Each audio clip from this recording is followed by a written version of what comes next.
WCA. The stock market reopens today after a roller coaster week thus far. Massive gains and losses. Chinese officials now say they are confident about striking a trade deal with the president. When the history books are written, they will say that George H.W. Bush was a great president of the United States and a gentleman who executed the duties of his office with dignity and honor.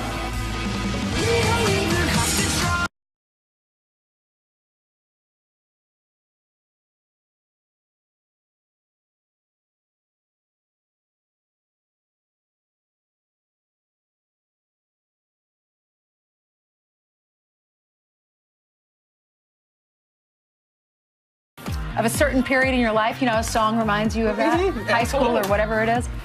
For us, it's Poe Anka Memories. And then we go back into that. Times of your lives. Yes. Anyway, thank you very much for joining us.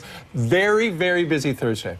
That's right. We want to get to this story, a final farewell. We have a live look inside St. Mark's.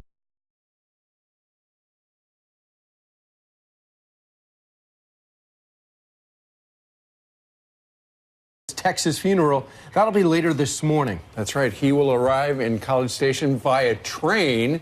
William Lajeunesse joins us right now from the Bush Presidential Library there, where the president will be buried later today. William. Good morning, guys. It is still dark here. There are 1,000 points of light in the sky, and tonight there'll be one more. This is Texas A&M University. The Presidential Library is behind me, but also the president's, the Bush School of Public Service. That is his living legacy. And the university, for the rest of the year, the sports teams will wear this logo of President Bush right there, 41, on their helmets, on their sports jerseys as well, including the upcoming Gator Bowl. But A&M originated as a military college. It is one reason the president chose it in 1990, while still in office, as his presidential library and final resting place. He could be in Arlington National Cemetery, but he's going to be at Texas A&M, which says a lot about his heart being a lot like the heart of Aggies. It means a lot to all Aggies. So that church service will be at 10 a.m. in Houston, and following that, a funeral train will leave for here at 1 p.m. and it's about a 70-mile journey to College Station. It will go slow, no stopping, but allow people along the route to see the train, to say farewell to the president. The sides of the actual funeral car will be plexiglass so they can see the casket inside. Funeral trains really recall another era. 25 million Americans lined the route for President Lincoln, and the last funeral train was Eisenhower in 1969. Now, the train will arrive here around 3:25 local time. The family will depart from the passenger cars. They'll be met by a chorus of military cadets as well as the Aggie marching band. The casket will be lowered, and then it will take about a 1-mile motorcade here to the library and the final resting place. The family itself will disappear behind a line of trees, sycamores and oaks, over a little bridge, and that's where the cameras will stop, and it will be a private ceremony, so to speak. The Navy will have a 21 flyover of jets, F-18 Super Hornets from Naval Air Station Oceana in Virginia Beach, 21-gun salute, and then finally that 3-gun volley, which will tell us that the president is finally interred alongside Barbara, his wife, and their daughter who died at age 3 of leukemia. Robin, back to you guys.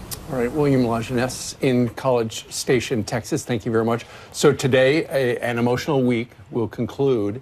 Yesterday, though, of the 4 eulogists at the National Cathedral in Washington, D.C., the one everybody wanted to hear was how the 43rd president of the United States, who was the son of the 41st president of the United States, would remember his father. And he remembered him this way. We're going to miss you. Your decency, sincerity, and kind soul will stay with us forever. So through our tears, let us know the blessings of knowing and loving you, a great and noble man, the best father a son or daughter could have. And in our grief, let us smile knowing that Dad is hugging Robin and holding Mom's hand again.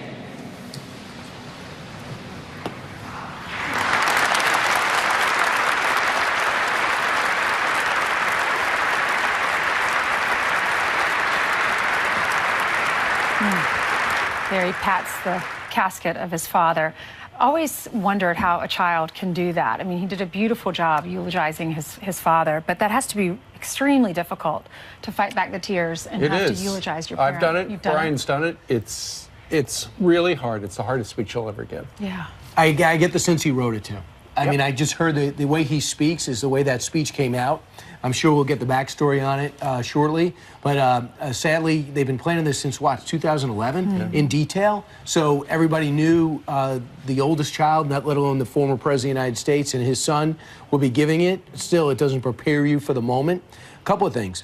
Not easy closing out a show where the whole world was watching. Number two is, John Meacham was great, profound writer. The story, and he wrote the book about Senator Simpson was Bush. fantastic. He was humorous. Brian Mulroney was good. He actually gave America more credit than Canada. Right. He said the finest country around. So The former Prime Minister of yeah, Canada. the former Prime Minister of Canada, and he also eulogized Barbara Bush.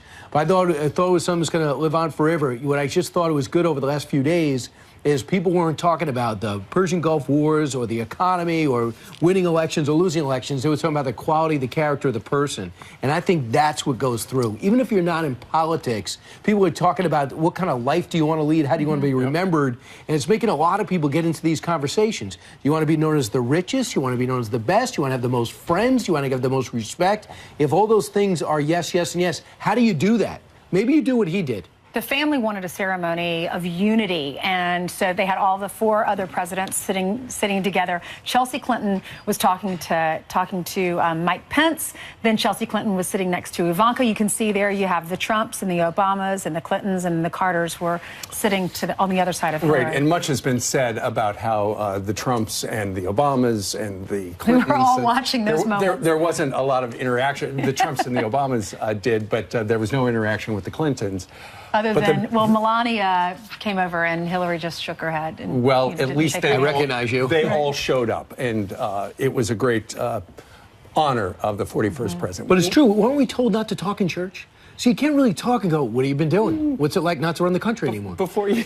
Well, you know get what? started, Normally, in a formal church, you don't clap either. And this is an Episcopal church. Yep. This is the cathedral, but they did clap after 43 eulogized his dad. It was terrific. All right. Meanwhile, there's a bit of news. House Republicans, as you know, have been trying to get the president to declassify certain documents, and now a tantalizing bit of information has come out. Apparently, they want the president to declassify an email chain between the FBI and the Department of Justice because they say it will, according to John Solomon at The Hill, he says it's damning evidence of potential abuses of FISA and has been kept from members of Congress for the last 2 years. They say that the intel community was very concerned about the reliability of that dossier, the dirty dossier, and that they were aware before getting the FISA warrant. Here's John Solomon last night with Sean Hannity. There are 2 or 3 very important revelations. One is that James Comey's involved in discussions. 2, there is mention in these emails that the intelligence community, possibly the NSA or another agency, had concerns about the quality of the intelligence in the Steele dossier. And 3, that there were pretty significant worries, concerns that Christopher Steele had already begun talking to the news media. This is before they file the FISA warrant, before they fire him. If all those things are true, if the FBI had not corroborated and there were concerns about the Steele dossier. So it sounds like it's really a smoking gun. Now the ball is in the president's court. The president has been talked out of declassifying other stuff by members of Congress and by the Department of Justice. Will he go ahead and reveal this stuff? It's in his power. Stay tuned. Well, those questions come up to James Comey behind closed doors. And was that what the president talking about, saying, if you go after me and you want to declare war on the presidency, I have something in my arsenal? All right, it's just unfolding. Carly Shimkus has some more headlines for us. Hey, Carly. Hey, good morning, guys. And we begin here with a Fox News alert. A desperate search underway right now for 5 Marines after warplanes collide off the coast of Japan. 2 crew members have been rescued so far. One of them is in fair condition. The second Marine is being evaluated at a hospital. The fighter jet and refueling plane crashed during a routine training exercise like this one you see right here. We'll bring you more information as it comes in. And a Fox Business alert, the stock market on edge. It's about to reopen after the National Day of Mourning for President George H.W. Bush. Now, it's been a roller coaster week of gains and losses amid uncertainty over the U.S.-China trade truce. Chinese officials say they're confident in the 90-day pact, and President Trump is also optimistic, tweeting, quote, very strong signals being sent by China.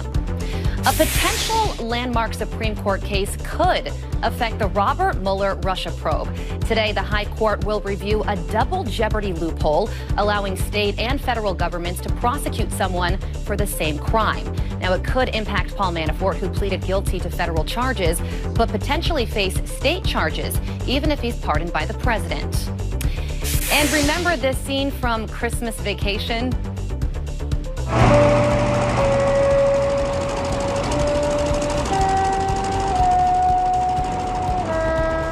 Well, it happened in real life. Police in England spotting this van, can you believe this, with a giant Christmas tree on top. Police posting the photo to warn drivers about the dangers of holiday driving. Don't holiday and drive, folks. Oh my gosh, the top of the tree is dragging on the ground. Can't see the forest love the tree. The Christmas, yeah, good point. I love Christmas Vacation because even the roots are on the end of it. It's like they ripped it out of the ground. It That just guy's got a big house, apparently. It just reminds me of something else that happened. The guy tied my tree up to my car. Does this ever happen to you? I have no more cash anymore. I live in a cashless society. I'm not be able to tip anybody unless they carry me around the square. Hold on, Carly brought up a good Brian? point about this guy. He said this guy has a mansion. This guy has a big house.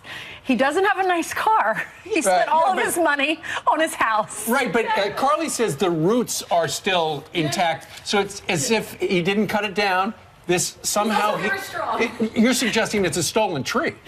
He just ripped it out of the ground. That was it, the Christmas Vacation one. The roots are like dangling. Oh, I gotcha. Can I talk about myself again real quick? You might as well. I forgot my stand. Every year, I forgot my stand because I want the guy to put the stand on to be able to get the tree. And every year I go, I can't forget it this year. And now I have 3 Christmas stands because I feel so guilty. But I know I don't do a good job jamming it into the prongs.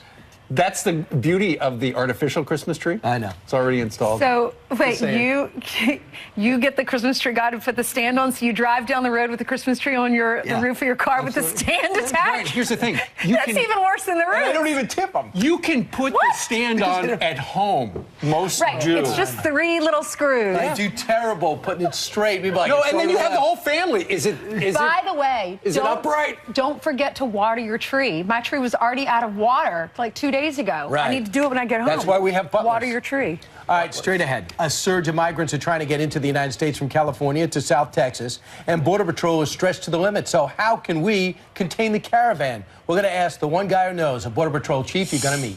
Plus, is Facebook putting profits over your privacy? The secret email just made public. Little embarrassing.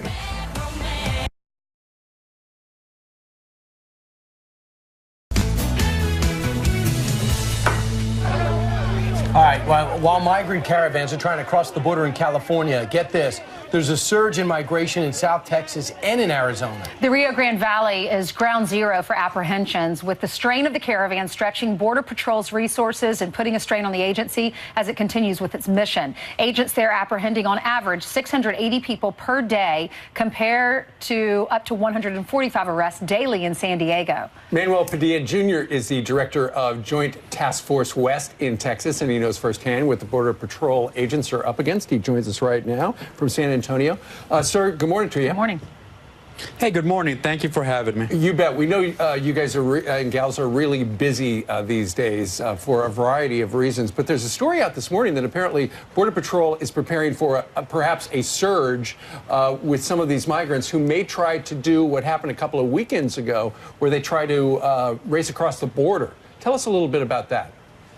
Yes, I can tell you that we have an extremely difficult situation on the border, something that I have not seen in my 32 years of service with the U.S. Border Patrol. And what that situation is we have 2 very distinct problem sets. One is a traditional border security mission that includes MS-13, criminal aliens, narcotics trafficking, and the potential terrorist threat that comes at us, consistently. So that is a traditional border security mission. And then on top of that, that now we have this humanitarian slash asylum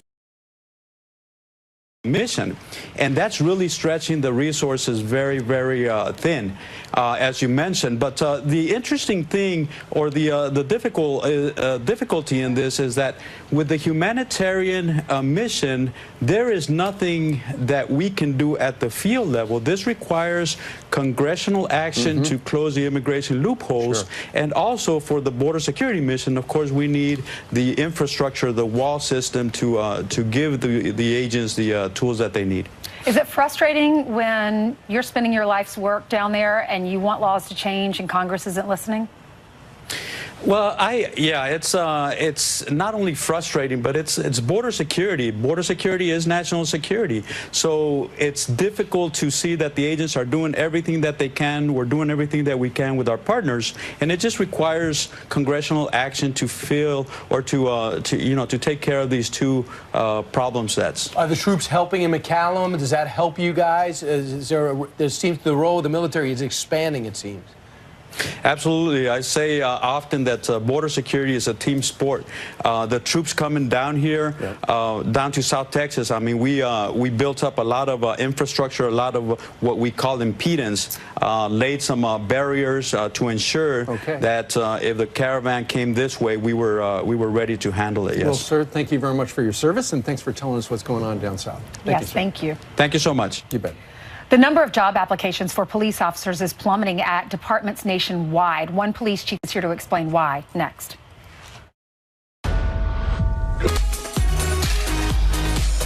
Time now for your news by the numbers, as you see right there. First up, more than 285,000%.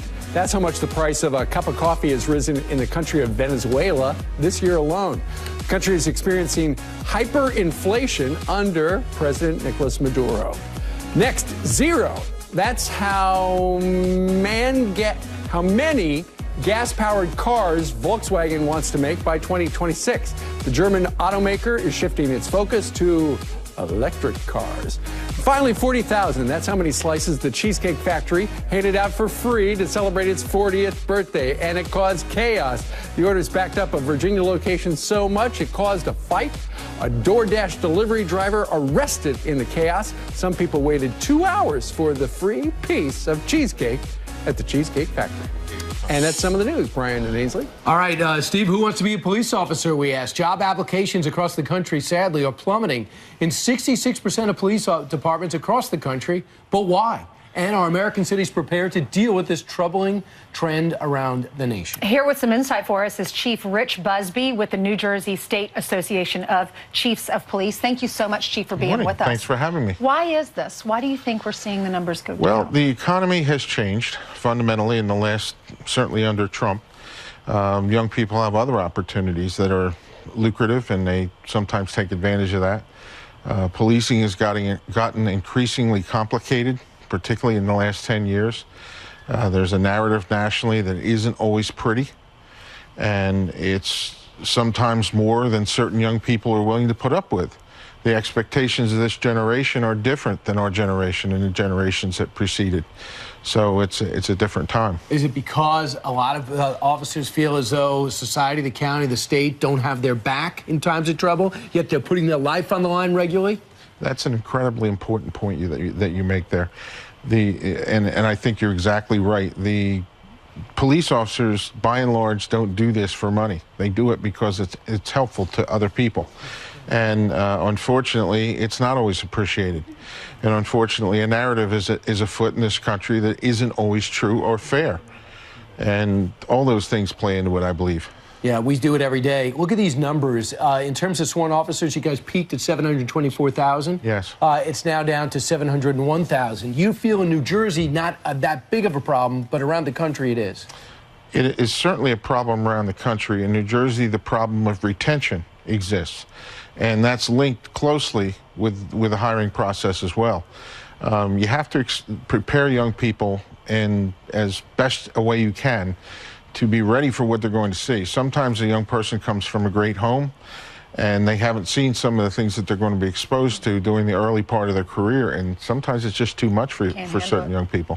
So if this is the problem, we know that this is a problem, especially in big cities. How do we fix this? What do we do to change it to recruit more people? Well, I can tell you what we've done in New Jersey. We try to outreach to all the communities. A police department works at its best if the composition of the department reflects racially and otherwise the community it serves. So we're trying to do a larger outreach to communities of color and communities of interest. We're also trying to pre-stage programs like the police cadets and the police explorers, because that prepares young people for what they might actually see, and it gives them the proper mindset, gives them the backdrop. And a little bit, Chief, is the fact the economy is going so well. There's so many opportunities that maybe people are looking to that right now. I think you're precisely right again. If a young person can be educated and use their education to the best advantage and make a salary without having to be up all night and weekends and holidays and not have to take a lot of guff from certain segments of the society, sometimes that is a factor. Times have changed. Would you go back into it if you could do it all over again? I suppose I would. I often ask myself that question. I have 3 sons, 2 of which are very interested in the profession. And I can tell you that I feel for them, and it's different today. But listen, somebody has to do it and do it well. They're proud of their dad, who became a police chief and is now keeping up the spirit. Well, we try. We're proud of you. We really do, and we're proud of the communities that support us. We really are. We feel blessed a lot of days, just the people that we're able to touch. And keep your eye on Steve. He's in New Jersey. A lot of times he gets himself into scuffles. I heard that. Yeah, and he needs to throw your name around. Well, that's all right. I like him. All right, good. He's going to be okay. Thanks, Chief. All right, thanks, Chief. Thank you. All right, coming up straight ahead, have you seen this video? A father making his daughter walk 5 miles home in the cold because she got kicked off a bus for bullying. Your comments are pouring in about this one. We'll share some of them next. Plus, Senator Kristen Gillibrand says, forget about the men because the future is the female. Michelle Malkin says that's no future at all. And she joins us next. And she's a female.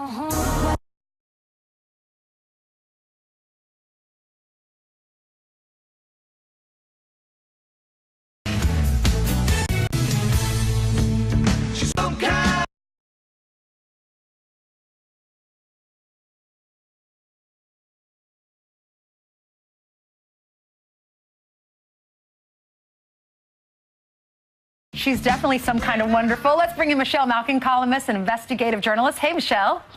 Hi there. Appreciated that intro. Thank you. In baseball, you get to pick your own music when you walk up to the plate. Did you pick that song?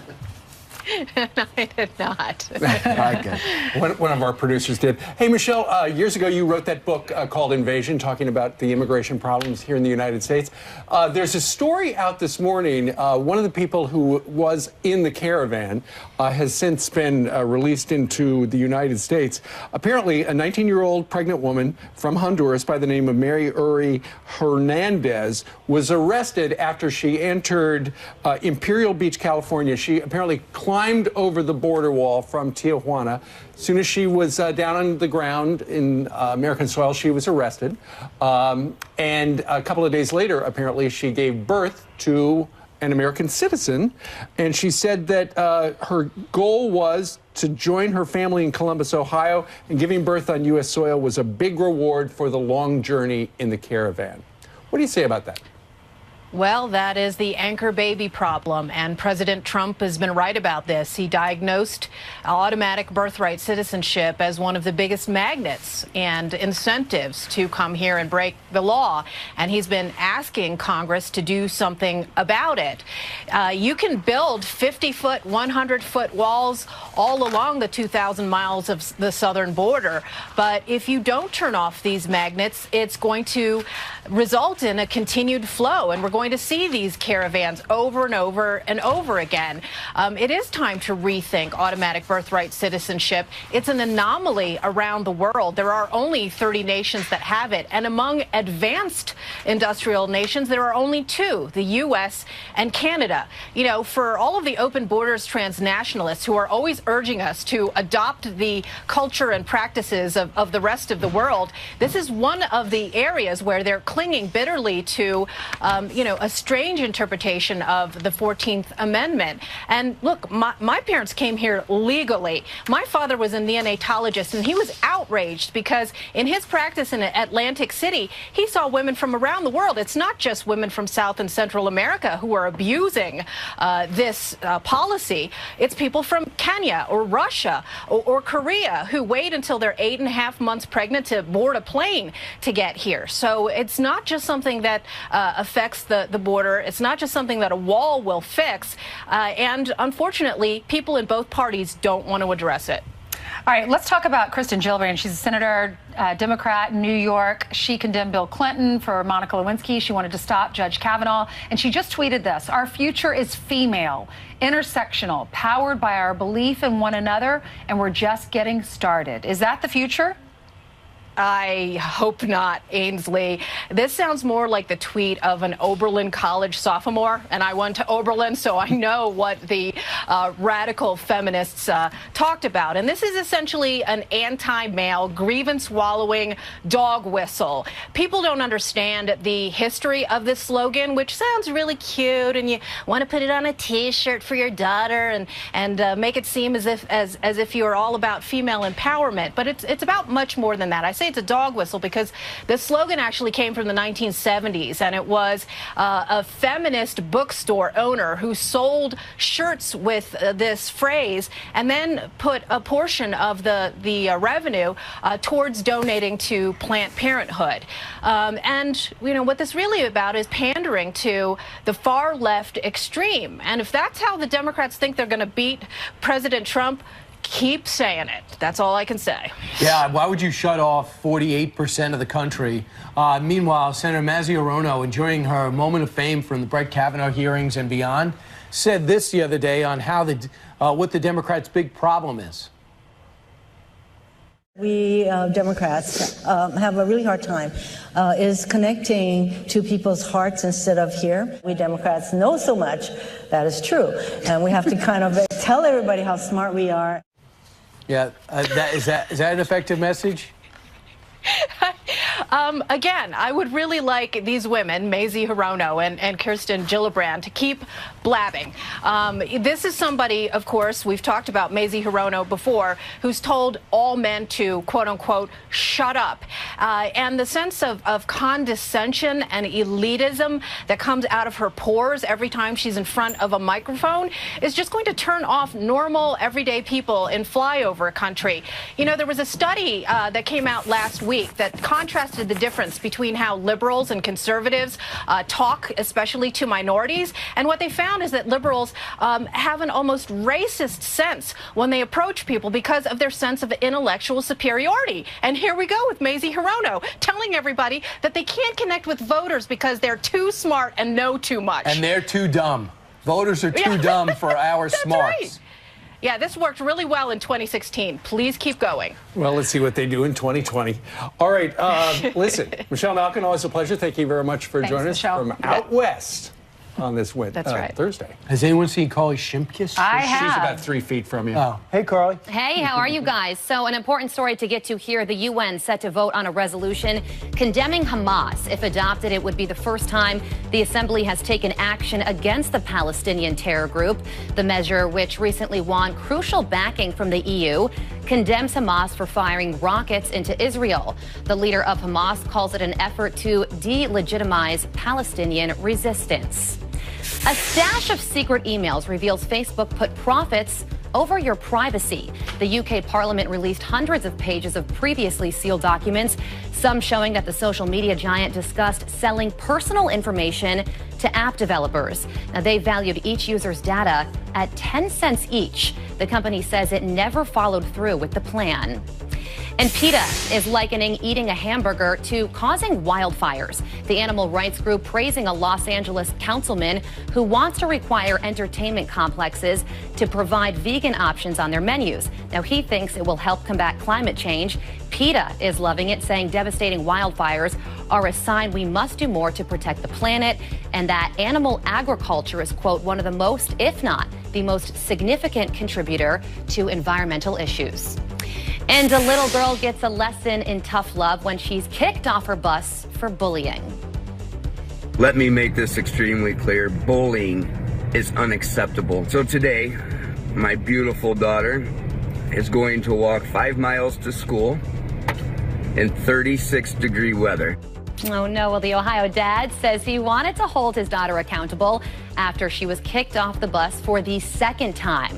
This video has been viewed 15 million times on Facebook, and this has a lot of you talking this morning, of course. Yeah, I saw you checking the social media, so this is what Carly came up with, and these are the response to that story. Joel writes this. The child was monitored for the entire 5-mile journey and was never in any real danger, unless you call a learning experience dangerous, because we had brought up before, wait a second, is it kind of crazy to last 5 miles in that weather? And then Ronald says, I believe the punishment is okay. Do not agree with posting it on the net. That's right, because it will be on the net forever. And Joan writes, not too far and not too cold. Today's kids are too lazy. She can benefit from a brisk walk.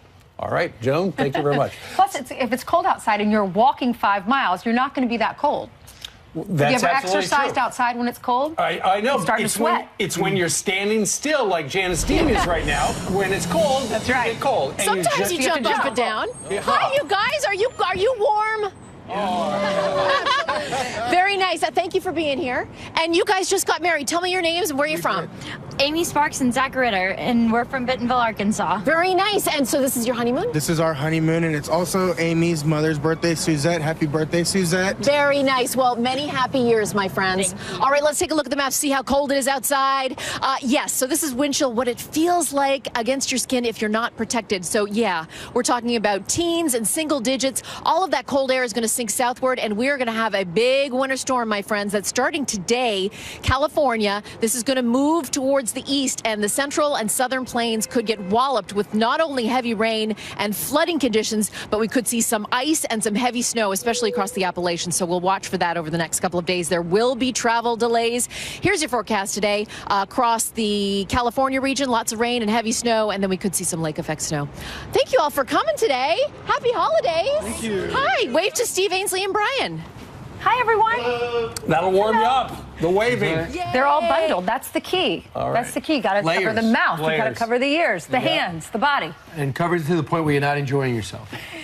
Just your eyes. Muffled. Just be and muffled. sometimes you'd wear sunglasses. Yes. All right. Meanwhile, straight ahead, Senator Bernie Sanders has a lot to say about climate change. The future of the planet is at stake. Climate change is directly related to the growth of terrorism. With all that talk about climate change, how does Bernie explain spending more than $300,000 on traveling on private jets? Plus, we've got more mega morning deals for you. Throws and blankets for up to 75% off. And there are more Christmas bargains coming up. Yeah, one of those outside.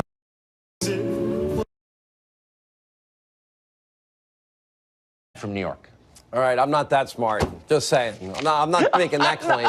I'm not that smart either. Oh, my God. All right, Tucker, thank you. All right, welcome to Hannity. Tonight we have major breaking news. The Hill's John Solomon tonight has just uncovered smoking gun new evidence of FISA abuse committed at the highest levels of James Comey's FBI, including a damning email chain. Coming up, we're going to show you the damning new discoveries. Also tonight, the Mueller witch hunt is apparently winding down. The mainstream media is praying hard for the bombshell that they're not getting. And in just moments, we're going to tell you everything you need to know about the special counsel's brand new report on Lieutenant General Michael Flynn. They're going back to the 1700s. I'll explain. And an American hero's life was ruined over a process crime. While many top Democrats, they got away scot-free with much worse. Tonight, we'll show you some disgusting remarks from a prominent senator we were just talking about that thinks we, the people, are pretty stupid. And later, we'll bring you the latest chapter in the war on Christmas. Get this, featuring a far-left pastor putting the baby Jesus in a cage to protest President Trump. Unbelievable. And we'll play a powerful tribute to President George Herbert Walker Bush. Stay tuned. We begin with our breaking news opening monologue. All right, little thing about me. I grew up in a house, 50 by 100 lot, surrounded by law enforcement everywhere. My mom was a prison guard for 25 years. My father, he was a family court probation officer. Many cousins were on the New York Police Department. And my two relatives that made it to the FBI, they were considered deity. Not kidding. But tonight, I'm shocked and frankly saddened by what is corruption and abuse of power at the very top of America's most trusted institutions. Now, breaking tonight, The Hill's John Solomon has just dropped yet another bombshell on James Comey's FBI. And according to The Hill and his report, newly unearthed emails show that top DOJ FBI officials that they engaged in a willful and organized effort to defraud a FISA court judge prior to the 2016 election. Now, we've talked about this, but we never had these emails. This all surrounds the FISA warrant application and the subsequent renewal applications of Trump campaign associate Carter Page. Now, according to those newly uncovered emails, we now know the basis for this warrant was the Clinton bought and paid for dirty dossier. Remember, the bulk of evidence.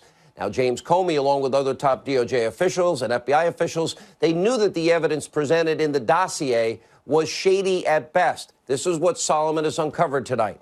The email exchanges show that the FBI were aware before they secured the now infamous warrant that there were intelligence community concerns about the reliability of the main evidence used to support it, that being the Hillary Clinton, Christopher Steele Russian dossier.